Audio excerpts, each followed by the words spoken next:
ప్రకాశం జిల్లా ఈదుమూడు గ్రామంలో యాదవులపై జరిగిన ఘటనపై చర్యలు తీసుకోవాలని బీసీ సంక్షేమ సంఘం రాష్ట్ర అధ్యక్షుడు కేసిన శంకర్రావు డిమాండ్ చేశారు.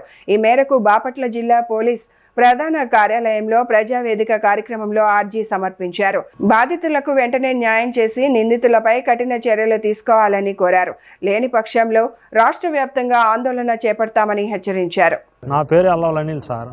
మేత కోసం మేము ఈదుమూడి గ్రామం పోయిన క్రమంలో ఈ పొలం గల్ల ఆయన వచ్చి దుర్భాషలు ఆడతా తిడతా, అమ్మ లెక్కలు తిడతా, కులాన్ని తిడతా వచ్చాడు సార్. వచ్చి హాంతన నన్ను ఆ అబ్బాయితో ఏం వ్యవహారం జరిగింది నాకు తెలియదు సార్. నేను డొంక అమ్మటం ఉంటే వచ్చి ఏంది బాబాయ్ అన్నాను సార్. అన్న క్రమంలో హాంతన గెడ పొరుగు తీసుకొని నన్ను భుజం మేము కొట్టాడు సార్. ఇక హాంతన నాకు ఏమి దరిచెక్క నేను హాంతన కూలబడిపోయాను సార్. తర్వాత ఇంకో అబ్బాయిని కూడా ఇట్లానే గెడ పొరుగు తీసుకొని తిడతా వెళ్ళి ఆ క్రమంలో ఆ అబ్బాయిని కూడా 4 దెబ్బలు వేసాడు సార్. ఇక అంతనా అసలు మా ఊర్లో ఉండొద్దు, మా ఊరు రావద్దు, మీరు వెళ్ళిపోవాలి అని ఇంకా ఊరు పోలేదు సార్. 3 రోజులు గొర్ర కూడా రానిలేదు సార్, నెలకు కూడా. ఇంకా అటు చేస్తున్నారు సార్ ఈదుమూడి గ్రామ ప్రజలు. నా పేరు వడ్లమూడి మధుబాబు సార్. మేము గొర్రెలు మేపుకోవడానికి ఈదుమూడి గ్రామానికి వెళ్ళాం సార్. వెళ్ళిన క్రమంలో నీళ్లు పెట్టుకొని నేను పొలం మీదకి వెళ్తుండగా ఉప్పల సుబ్రహ్మణ్యం అనే అతను బైక్ వేసుకొని బర్ర నా కాడికి వచ్చాడు.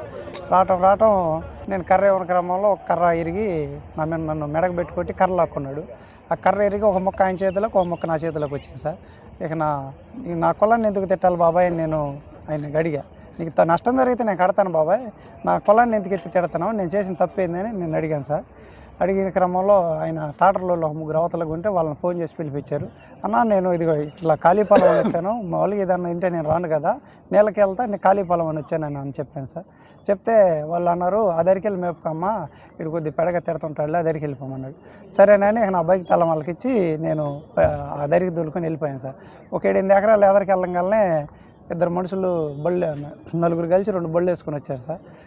రావటం అంతన వీడిని డొంకమ్మట దగ్గరలో ఉంటే దిగటం వీడిని గెడ పొలుగు తీసుకొని నేను భుజం మీద కొట్టారు సార్. ఈ యొక్క గొర్రెల కాపర్లో సంఘటన జరిగినటువంటి నేపథ్యంలో ఇది రాష్ట్రం మొత్తం కూడా ఒక సంచలనమైనటువంటి వార్తగా జరిగినటువంటి విషయం మనందరికీ కూడా తెలుసు. ఎందుకంటే గత వారం 10 రోజుల నుంచి కూడా సోషల్ మీడియాలో పత్రికలు కానీ మరి మీడియా పరంగా కానీ ఈ యొక్క మరి ఆ గ్రామాల్లో గొర్రెల కాపర్లు రాష్ట్రం మొత్తం ఎక్కడైనా కూడా వాళ్ళు ఏంటంటే గొర్రెలు మేపుకుంటే వివిధ ప్రాంతాలకి కొండల్లో, కోనల్లో, రాళ్ళల్లో, చెట్టల్లో, పొట్టల్లో అన్ని ప్రాంతాల్లో కూడా గొర్రెలు మరి మేపుకోవటానికి తిరుగుతూ ఉంటారు.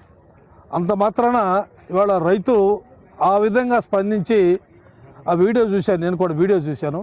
చాలా అసభ్యతకరమైనటువంటి పదజాలాలు, చాలా మరి అసలు సభ్య సమాజం కూడా ఇనే రీతిలో కాకుండా ఆ విధంగా బూతులు మాట్లాడటం అనేది అది సాంప్రదాయం కాదు అనేటువంటి విషయాన్ని మన అందరూ కూడా తెలుసుకోవాల్సిన అవసరం ఉంది.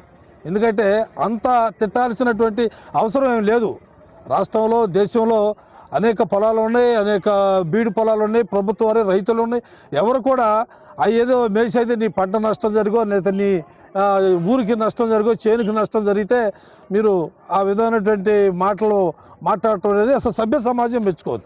అయినా కూడా వాళ్ళు తోలుకెళ్తామని అన్నారు, తిరుగుతా ఉన్నారు, చేస్తూ ఉన్నారు.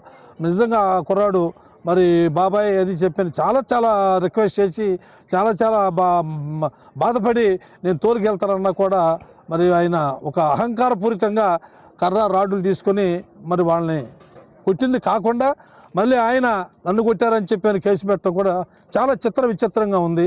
మరి దీనికి పోలీసు అధికారులు కానీ మరి దీనికి ఎమ్మటే స్పందించి ఆ బాధితులకు న్యాయం చేయాల్సినటువంటి అవసరం ఎంతైనా ఉంది.